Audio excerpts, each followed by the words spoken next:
I have no idea what happened in the first half or the second half or the first 3 overtimes. And Rodney Hood came in and played great. It was a hell of a game. I've never been involved in a game like that, regular season or playoff, but it was an amazing effort by both teams. Questions?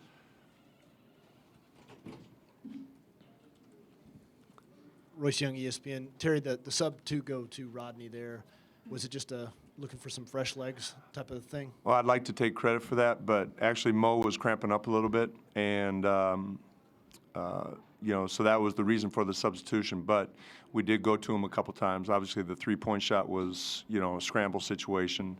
CJ made a great play, but we did go to him because we liked the matchup a couple times, and he had fresh legs.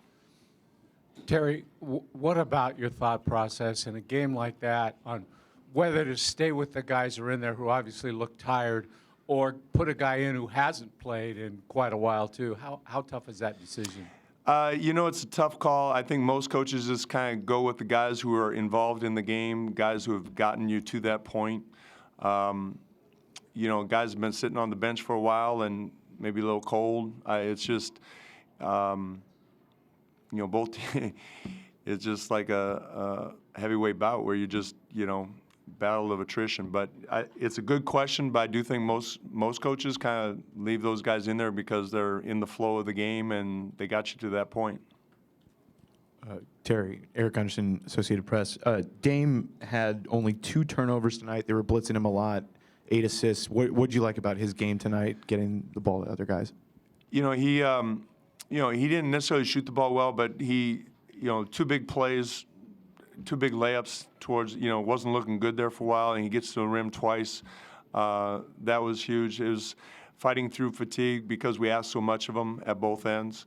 The thing about Dame is you can look at the box score, but his demeanor and the way he leads the team, whether he's shooting the ball well or not, is really important for us. On your right, Coach. Terry, Mike Richmond, NBC Sports Northwest. Can you put into words sort of the emotional release after 4 overtimes to get a win like this? Well, it's, I don't know. It's I think everybody's pretty tired mentally and physically. You just don't know.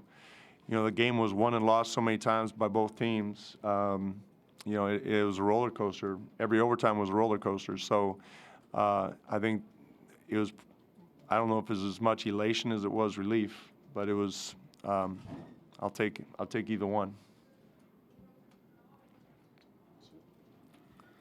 In the back on the right, Coach. Joe Freeman with the Oregonian. Terry, can you just describe Enes Kanter and what he's giving you and how he's playing with his shoulder, and he took that hard fall into the front row, just what he's given you? I tell you, my hat's off to Enes. He's a warrior. He goes out there. I don't know how much pain he's in. It looks like it's a painful situation for him. I asked him, I don't know how many times how he's doing. I'm okay, coach. I'm okay. He just battles. He's given us so much at the end of the regular season. Obviously, in the playoffs, we wouldn't be in the position we're in without him. But he's remarkable. Third row middle. Yes, right here. Emmanuel Laurin, Basket USA. I wanted to ask you about CJ. Where are you? Is it? Okay.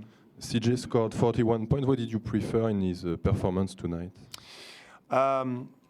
He made some big shots I forget which overtime was, but he hit a 2 and hit a 3.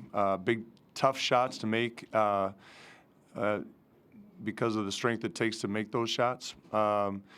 He made some really clutch shots, and I thought, he was actually, had probably a little bit more of a game going, but Will Barton did a nice job on whoever he was guarding, and but for CJ, even though I don't know, what he actually shot, but for me it was more about the timeliness of his shots.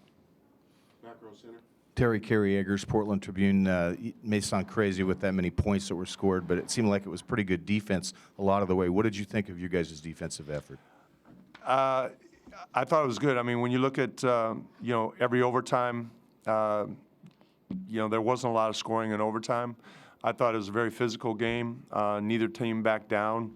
Everybody was locked in, getting to the point in the series after 3 games where everybody kind of knows what the other team does. Everybody kind of gets locked in, so it's kind of hard to score. But yeah, it was. I thought when you look at the shooting percentages, it was just a hard-fought game, and there was certainly a lot of defense.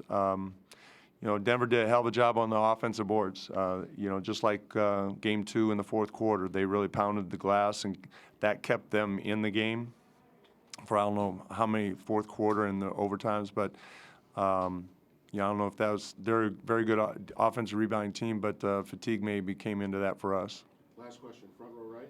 Terry, Joseph Henderson, Associated Press. I know it's only one win in one game, but does it feel like more than one? And how much? Well, it's 1.5 since we played. We played a game and a half, so let's get 1.5. How much But we can- still have to get to 4. How much can that momentum mean going into Game 4? I don't know about momentum. I mean, we'll see. It's a quick turnaround for a Sunday 4 o'clock game, so it'll be interesting how both teams come out going into Game 4. Okay, thanks, Jim. All right, thank you.